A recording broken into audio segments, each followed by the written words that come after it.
If you have left Nigeria to another country, say Canada or even the UK, you quickly realize that one important thing is credit cards. In this video, we'll talk about how you can start doing this early and what you need to pay attention to. So when you land in Canada, you have zero credits. There's no history there. You're coming as a clean slate.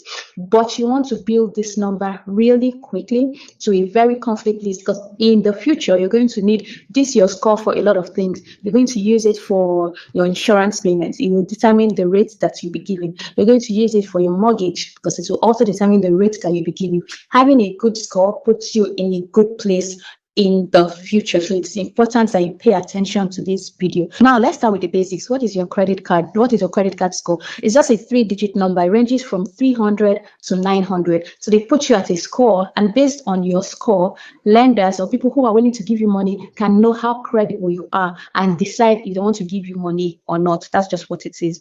Now there's also different categories. Between 300 to I think 579, you're seen as poor. You don't want to be in this number. Then the next category is from 580 to somewhere around 6 something. You're fair. That's not the number you're aiming for.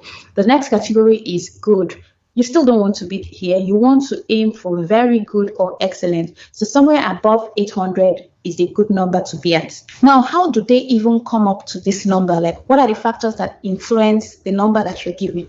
Payment history, there is utilization, which is actually the amount that you owe. There's the type of credit, there's the length of credit, there's the inquiries made on this account. But for this video, I want you to pay attention to two. One is your payment history. This contributes 35% to how you are seen. And the second is your utilization, which is 30%. These two alone are taking you to 65%. Payment history, ensure that you're paying out what you owe in time. If you take a certain amount, use a certain amount on your credit card, ensure that before that thing is due or as at when due, you've paid it or have paid in full. This will help your score get to a good place.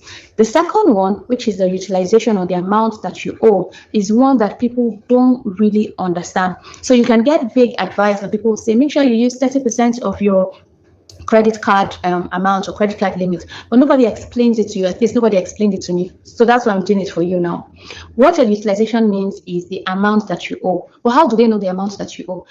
One thing people think is that this amount is gotten on your due date. So when you get your credit card, right, you use a certain amount on that card, and then they tell you, your bank tells you when that thing is due. A lot of people think that the amount that you owe is when it is due. Wrong.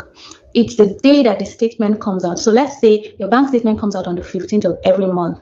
On that 15th, that's when your bank statement will come. You want to pay whatever it is before that 15th, not when it is due. This can be a bit confusing. The reason why I say pay, no, you don't have to pay it fully, but you can pay it down. This is just trying to, if I say manipulate, it will be like you're doing something wrong. But no, you want to get your utilization rate to a very, very low number so that it helps your credit score. I'll do a different video to fully explain this step by step. Maybe that will be the next video I'll do, just to explain this part so that you get it right from the very beginning. It's something that I wish that someone had told me. When you pay attention to these two, it helps your score. Remember to make your payments early and ensure that your utilization is low. You don't want this at 0, but you don't want it above 30%. Again, I'll explain this in another video, so subscribe if you have not subscribed. Okay. Something else that you want to do is after 6 months, you can apply for a second credit line. The reason why people will advise you to do this is because doing 2 payments and being in good record for the 2 is better than 1, because they can see that you're using this and you're using this and you're doing good on both of them.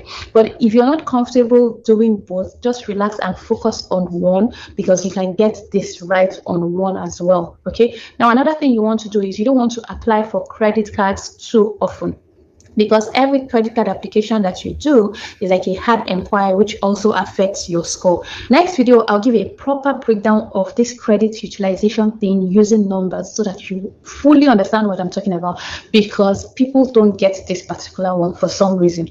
And I get it. I also did not understand it in the beginning, but I'm going to try my best to make you understand it from the very beginning so that you can have a good credit score. I'll see you in my next video.